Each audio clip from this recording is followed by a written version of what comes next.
Did you know that one of the greatest gifts that you can give yourself and others is good communication? But listen, sometimes I don't know if I'm supposed to talk a little more, be a little quiet, ask more questions, throttle up or throttle back. I want to give you some tips for how you can improve your communication today.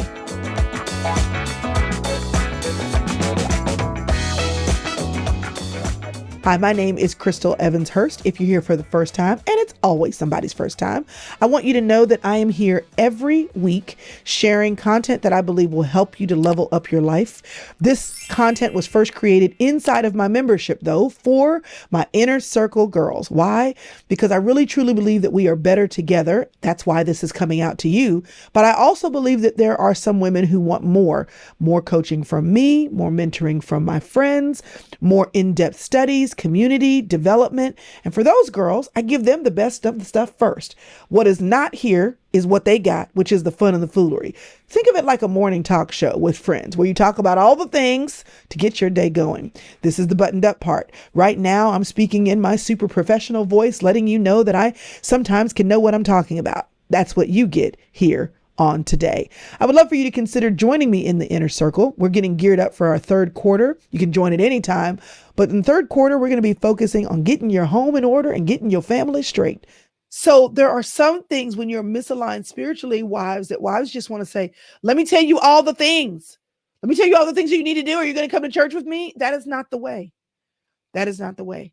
The way to deal with misalignment spiritually is to just get further into alignment with God, because you are a distinct person, bringing your distinct person to the marriage of this distinct person. You keep being your distinct person. You keep growing in the knowledge of the Lord and Savior Jesus Christ. You keep developing and diving deep. You keep being pleasant and believing the best about your spouse and operating in 1 Corinthians 13 with your spouse, that you hope all things, believe all things, that you are for all things and for him. So where you don't see eye to eye spiritually, and that affects the decisions that you make with work or your finances or your children, yes, you will yield. But you don't want to compartmentalize it. So whether it's the unspiritual or whether it is an actual disagreement about the things that we've talked about earlier, you want to speak with the Holy Spirit's leading. And you don't want to lord your rightness, your knowledge, your experience over your husband. We change our focus every quarter, and I'd love for you to join me for the third quarter of 2023. Come on the inside. We're having a good time. I also want you to know, if you didn't already know, that I'm taking some girls who want to go with me on a retreat. You can find out more about that by going to thesistercircle.com/retreat. Where are we going? It's 2023. So I'm inviting y'all to come on and come to Cali with me. Why? Because something magical happens when you make space to get away with a few girls, to be quiet before God, and to hear the rhythm of your own heartbeat.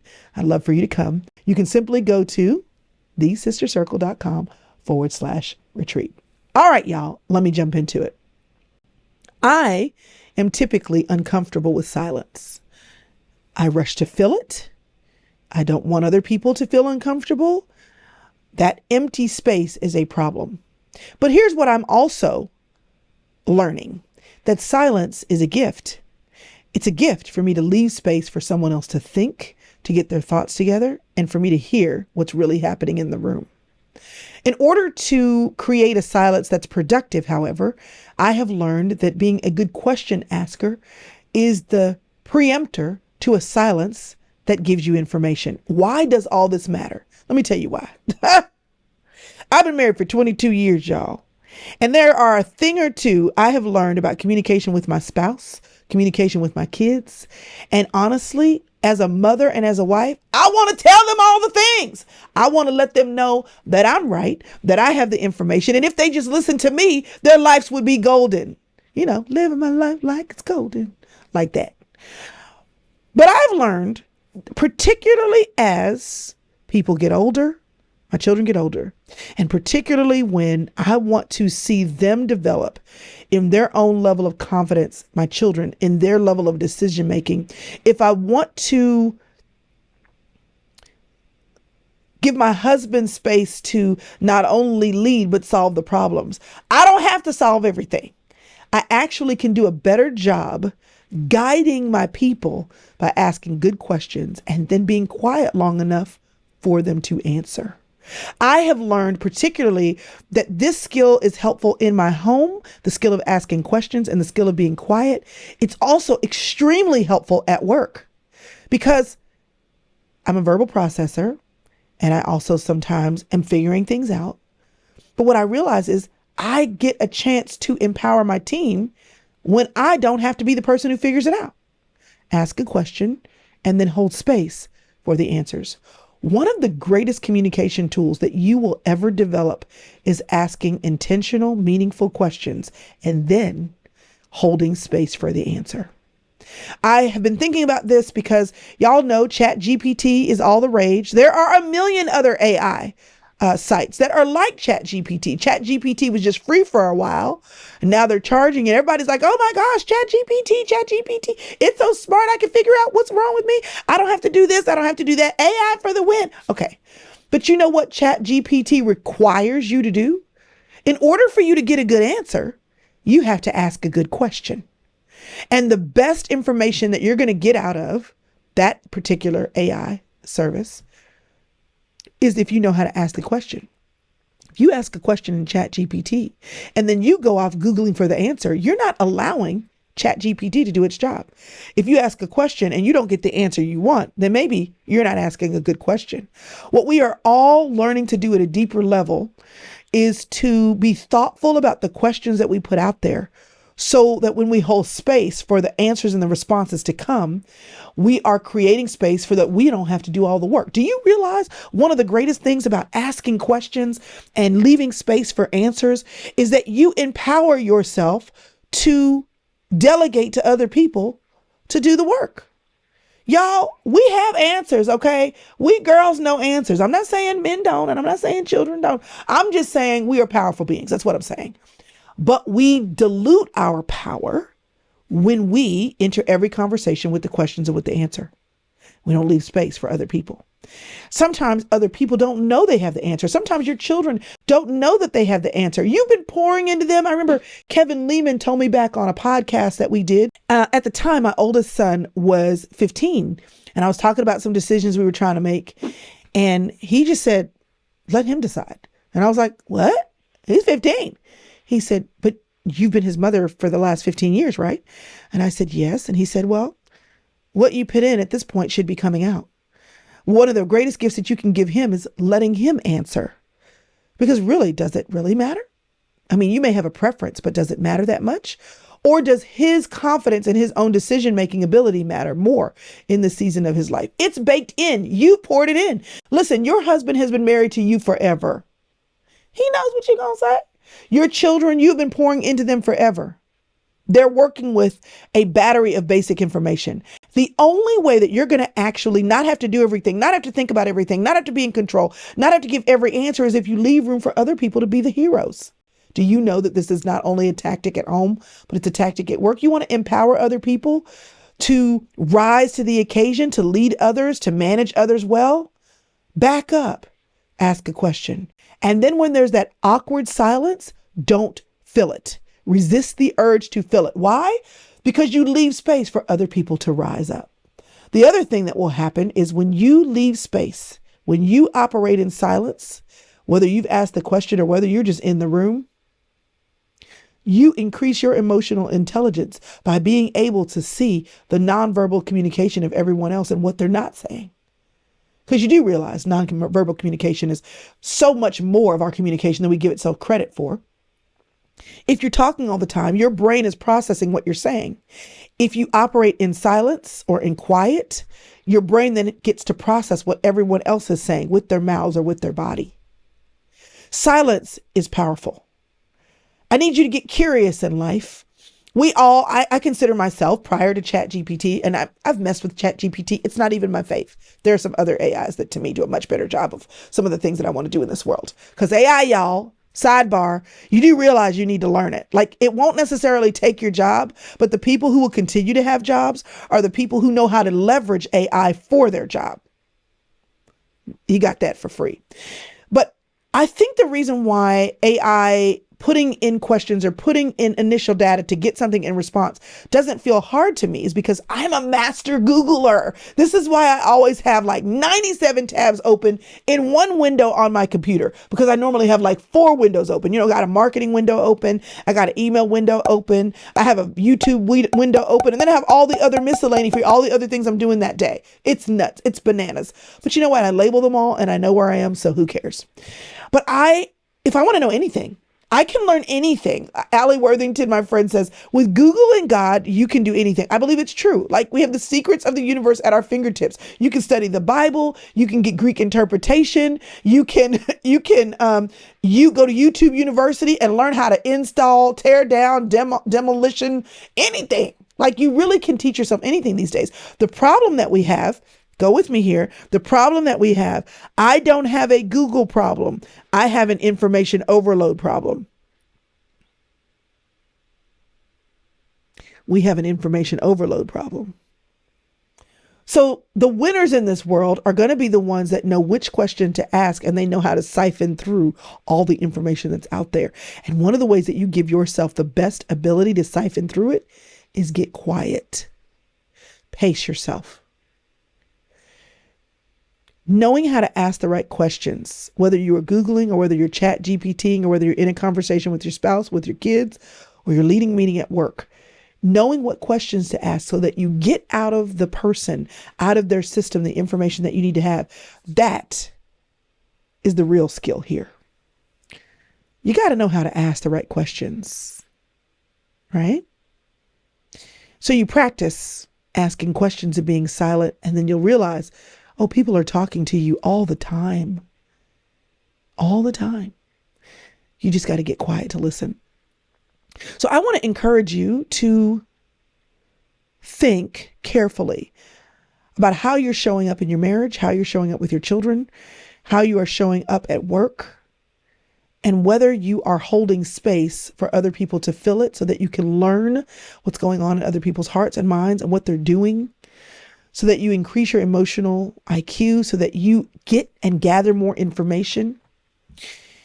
But here's some other things I want you to know about asking good questions and being silent. Number one, when you're not silent, you aren't listening. You can't do a good job of listening when you're always processing the next thing you want to say.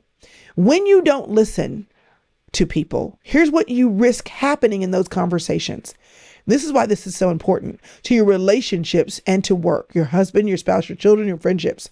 When you don't listen, you risk people disengaging. They're not showing up to the conversation anymore. You risk them becoming frustrated or annoyed because you constantly have something to say. There's no room for them to be the hero.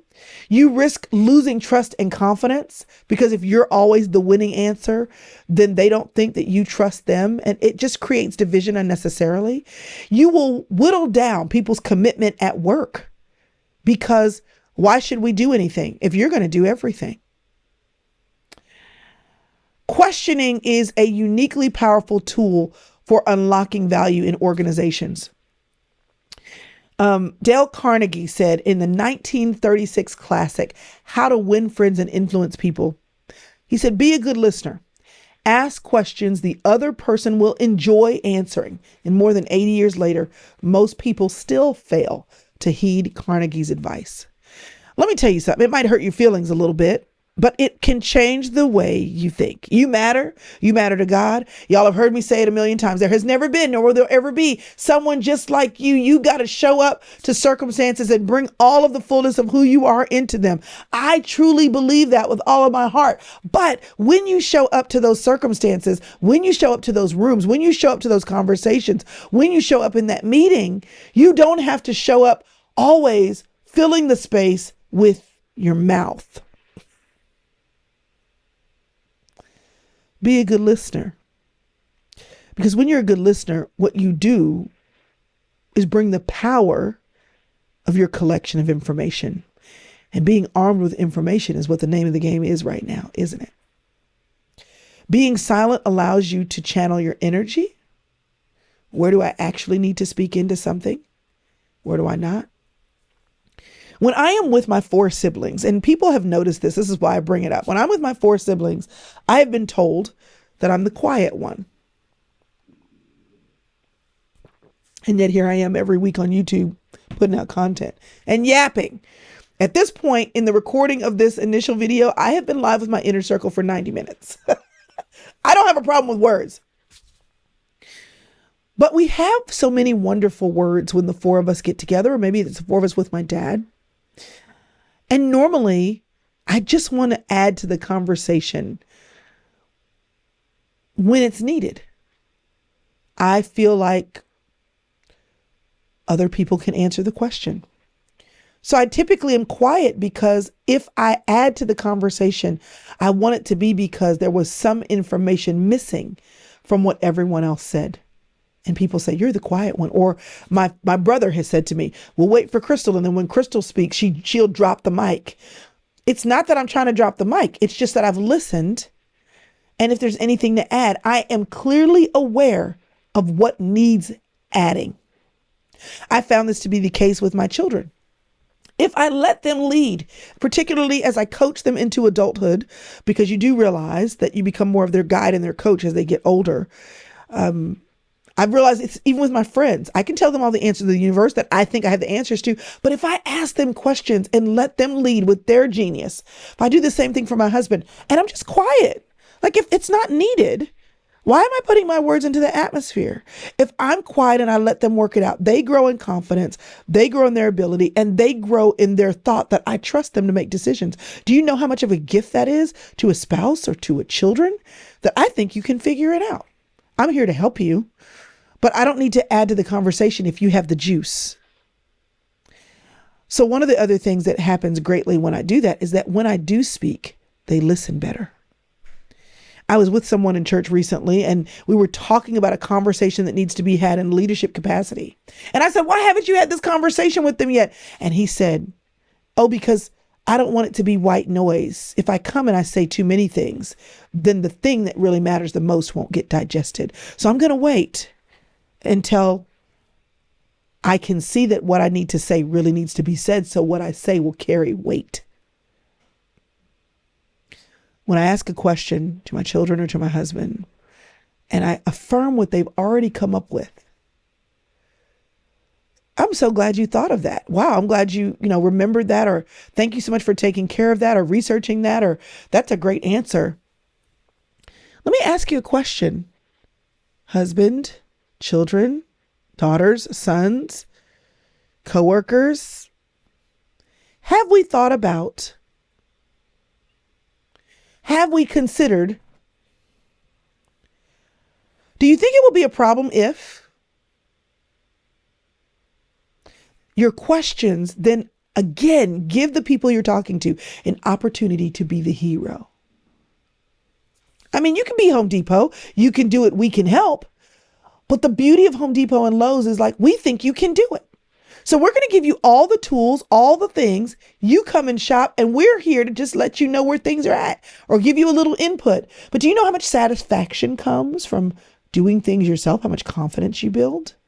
What makes you think that the people in your life, your coworkers, your husband, your spouse, your kids, your friends don't need to develop that same confidence too? And when you're quiet, you leave room to give the information that actually makes a difference.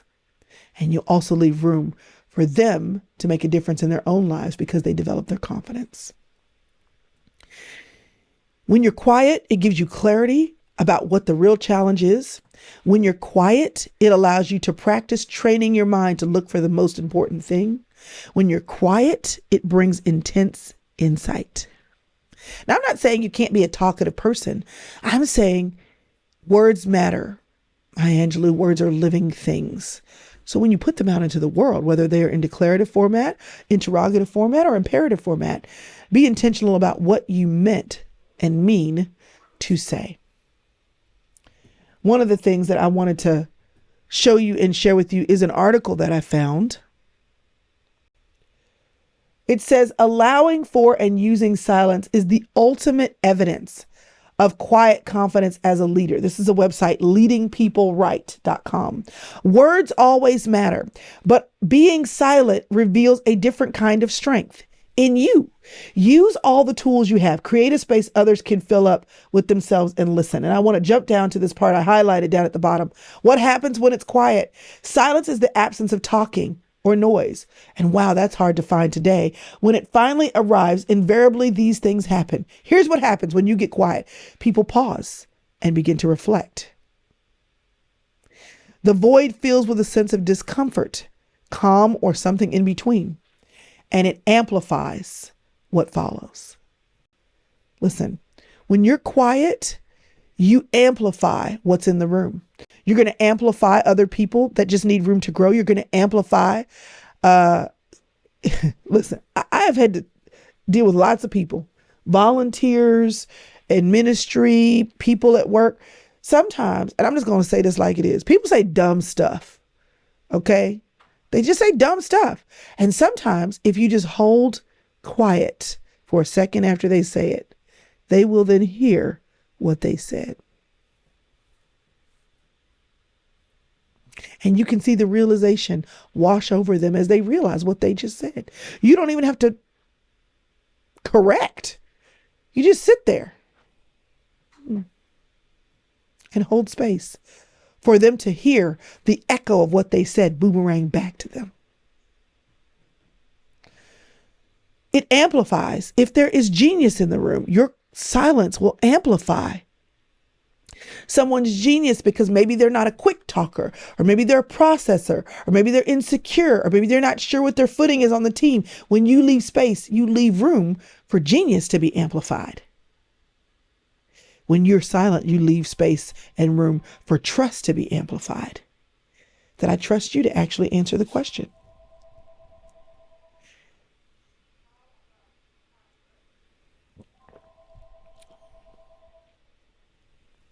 So, silence may be uncomfortable, but that's what makes it so powerful. If you pause for several seconds after you ask a question or make a statement, other people will feel compelled to fill the silence, which can work to your benefit. Listen, it's like playing poker. Sometimes you don't fill the space because you need to know what's going on in other people's minds. And the only way that you're going to find that out is if you leave room for them to talk. Silence is powerful. Your positive silent presence, because there's a negative silent presence. Some of us grew up in homes where you would get the silent treatment, as a punitive experience for something you didn't do right. Somebody wasn't talking to you, wasn't calling your name, or a friend they were like, I'm going to show you. So they just stopped talking to you. The boyfriend stopped calling. It can be punitive. I'm talking about positive silence, where you are there holding hope and space for other people to rise to the occasion. It can make a huge difference in how people feel and how they respond. And it also impacts the quality of information that you receive from other people, because in silence, they're going to fill the space with what they think you need to know. Here's something else I found. This is from the Harvard Business Review. I want to share this with you. Much of an executive's workday is spent asking others for information, requesting status updates from a team leader. For example, a questioning counterpart in a tense negotiation. Yet unlike professionals like litigators, journalists, and doctors who are taught how to ask questions as an essential part of their training, few executives think of questioning as a skill that can be honed, or consider how their answers to questions could make conversations more productive. This is what I want you to hear, this is a missed opportunity.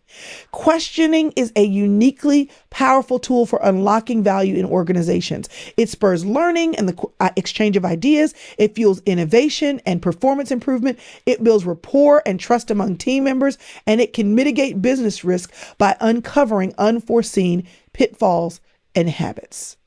Now, I love asking questions. I am a question asker, and I realize that everyone else doesn't always feel that this is the thing that they do the best. Learn to ask questions, learn to poke around, learn to hold the space for people to listen. Because let me tell you something else, y'all. People are interested in talking about themselves. They're interested in talking about themselves. They're interested in telling you what they know. They want you to know what space they take up in a room. When you walk into a room, what communicates your confidence is that you don't need to take up space, and you can leave room for everyone else to tell their own story. Holding space can be difficult because who wants an awkward silence? Let the awkward silence be. There's an article on LinkedIn, and it literally says, the title is, "When you ask a question, be quiet and let them answer. Be quiet for as long as it takes." All right. Because you want to create an expectation for people. There's a process for some people as they ask their question. And most of us will think through the question in our heads and possibly even consider our answer before asking it out loud. People need time to process. Okay? Put yourself in the shoes of a person being asked a question. Remember a time maybe you were asked something that was not front of mind? What did you do? You needed to think. Hold space for people to think, because maybe the goal that you need in your family, the goal that you're looking for in your organization will come if you leave room for people to give it to you. So here's my assignment to you. I want you to try very intentionally and purposefully to use the power, the tool of questioning and the power of silence at work and at home. With your team, even with your boss, with your peers, at home with your children, with your husband. Think about what you can ask to get more information from them. And then when they share information, leave room for them to answer. I'm a quick thinker. I'm a quick talker. But there are times when I struggle. Right now I'm taking piano lessons, and sometimes my piano teacher will call out chords. He'll say, "All right, I want you to play an A flat dominant." Now, eventually I'm going to learn how to respond to these quicker. You ask me to play a C major dominant, I can do that. You want me to play a F minor, I can do that. You want me to play an A flat major, I can do that. But if you ask me to do something in a key I'm not used to playing in, let's say B. Crystal, I want you to give me a B half diminished chord. Shoot, I got to work my way into it. It takes me a minute to process. But if he's rushing me, not only do I not get to process on my own time, I also now start to feel anxiety, and I also now start to feel stressed because shouldn't I be able to do this quicker? And then I just kind of wait for him to tell me the answer. Now he's doing that less and less. And you know what happens? I fill the space with the answer. So the goal is for you to ask the right questions, but when someone else needs time to process, for you to give them that space. It is my goal to make sure that I am bettering every relationship that I have.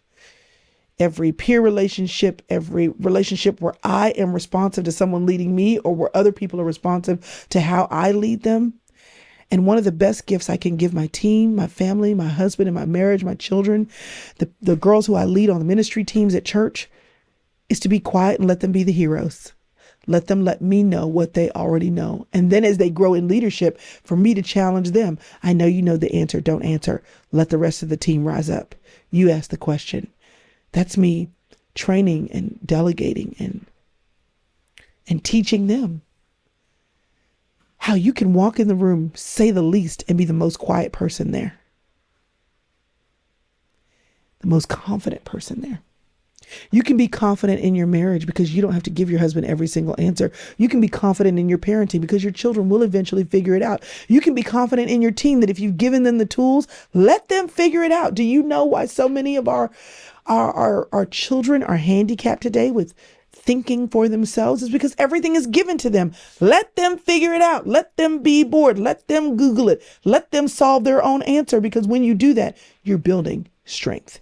But that strength won't come if every time they have a problem, you solve it.